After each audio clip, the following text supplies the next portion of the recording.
I am trigender, which means like a triangle, I have 3 genders: male, female, and non-binary. And the difference between trigender and gender fluid is that I feel all 3 of these genders at the same time. All the time. It doesn't ever shift or change, or where I feel one gender more strongly than the other, like gender fluid tends to be. Also, I should recognize and accept that a lot of people don't see non-binary as a 3rd gender. They see it as something completely separate from the binary of male and female. But for me, it's like a 3rd gender. Or I guess you could call it a 3rd identity. So how I feel gender-wise is like a man, like a woman, and as neither at the same time. I hope this clears things up, but let me know if you have any more questions. I'm happy to answer.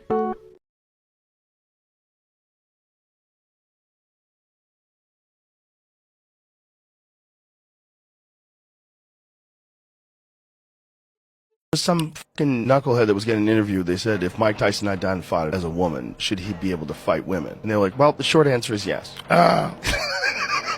Lord. Should Mike Tyson, if he identifies as a female, should he be allowed to box? The short answer is yes. And it's a very unfortunate thing that's going on in today's society, where because we want to include everyone, we will allow situations like this where we would allow Mike Tyson, if he claims that he's a woman, we would allow him to fight against other women. That is the world we live in, where a world heavyweight champion in the men's division, we will allow him to fight against other women. This is the stupidity that we're dealing with in society today. And men get pregnant? Depends. I know. What does it depend on? I know trans men that can get pregnant. That means it's a woman. Only one sex can get that's pregnant. a circular argument. That's it's not a circular argument. Yeah. It's proving my thing. There is a truth, a concrete truth. You have to be born with a uterus to have a baby. Only women can get pregnant. The fact that we've arrived in a society right, that's the part I'm disagreeing with. That's the part I'm disagreeing with. There's nothing to disagree with it. These are facts. So you can say that this person who is pregnant identifies as a man. That person was born a woman. I can tell you that every single time because only women can have sex, because there are concrete truths about life. Have babies. Can have babies, pardon. And that is a hard truth about life. You cannot make that go away because you want to call a man, somebody who has a beard and dresses like a dude, a woman. Only if it's pregnant, I can tell you exactly what it is. It's a woman. I want everyone to understand and realize the discussions that we're having in 2023. We are genuinely discussing whether men can get pregnant and whether men can be women. These are the discussions that we are having in today's day and age. Maybe on this one we might find some agreement. Constantine, this once again, this issue of trans athletes competing in women's sport has reared a very ugly head in terms of what happened in Illinois in a cycling competition, a women's cycling race, where the gold and silver medals were won by 2 biological males identifying as trans women. Now, this is the latest in a long series of these farcical results in women's sport. Before we get back into the video, I need all of you to turn on your post notifications so that you get notified when one of my videos come out. Subscribe to the YouTube channel, like the video if you enjoyed the video, comment down below. I'll try and reply to as many comments as possible, and follow me on Instagram and Twitter at YinkaThatGuy. Let's get back into the video. Which are clearly eroding the fairness and equality and integrity of women's sport. And my question is simply, why are we still allowing this to happen? Why are official sports bodies not just banning it completely when there's such an obvious disadvantage to women born with female biological bodies?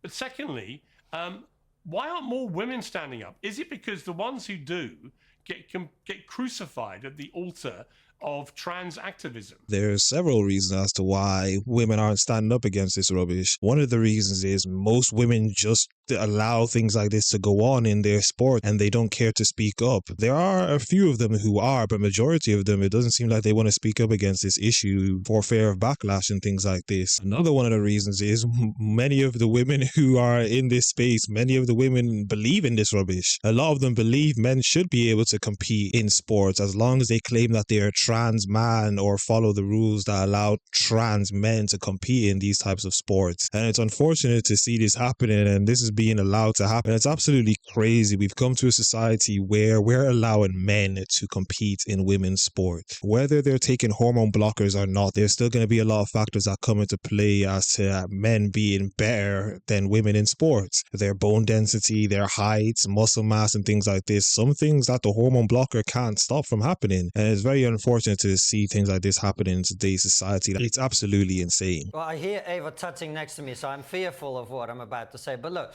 first of all, on the trans women in women's sports thing, we're all looking for the next I don't know what to say. I mean, it is so obvious. We have had Richard Dawkins on trigonometry, Sharon Davis, the former British Olympic swimmer, detailing bit by bit by bit every way in which men have a physical advantage over women when it comes to physical competition. And by the way, you don't need to be a scientist. You just need to have a brain, look around to know that there is a physical difference between men and women. As for why more women don't stand up, look, first of all, I think we should acknowledge there are many, many very courageous women who have spoken out about this. And I just mentioned Sharon Davis, but I could give you a list as long as my arm. But I do actually agree with you. And I'm not... J.K. Rowling. Yes, of course. I generally don't buy into the sort of allegations that men and women are treated differently in lots of different fields. But I do think actually on this issue, it is true. Women, I think, are perceived as being slightly more vulnerable. And the very hateful, bigoted trans activists that go after people, especially online, they do seem to target the women more. So I think it's actually on the men and the women in this case, but particularly on the men to stand up and lead in saying this is completely ridiculous and it needs to end. Okay, Ava, my question for you. When was the last time a trans man competed against biological men and beat them? I just don't think that we would have that level of introspection. It's probably that journalists aren't trying to hunt out that story because they don't think it's going to make headline news. Look, at the moment... No, Ava, it hasn't happened. That's why no one's written about it. Okay, look, at the moment... No one writes about trans men winning against men because they don't beat them. Why is she trying to deny a blatant fact of reality that we know is going on? We don't hear about these stories, and as Piers Morgan rightfully pointed out, because they don't happen. Trans men, or trans men as they love to call them, don't go into men's sport and start beating men because it doesn't happen to the degree it happens the other way around. And it's very sad that a woman like this can deny facts like this. And that's what I'm saying. People like this woman are getting a platform to speak out, and she's defending that men can go into women's spaces and compete against women. And I've said this in previous videos of mine, it's always the people who don't play sports who agree with this rubbish, because if you play sports, you will know the differences between men and women playing in sports. At the moment, we are currently,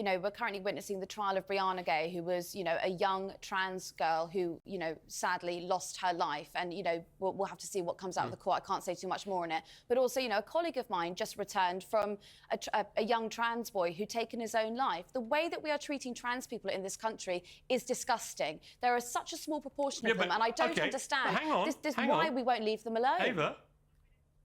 Yeah, but one of the reasons why trans people are getting a hard time is because of this ridiculous defense of the indefensible over the issue of trans athletes in women's sport. It makes an absolute mockery of all trans people. I know trans people who wish this would all just go away, that trans people would stop trying to fight at this ridiculous altar of unfairness and battle for their own fairness and equality. Because I think yes, they are. No, yes, I think what they're fighting for is just to be recognised and just to be left alone.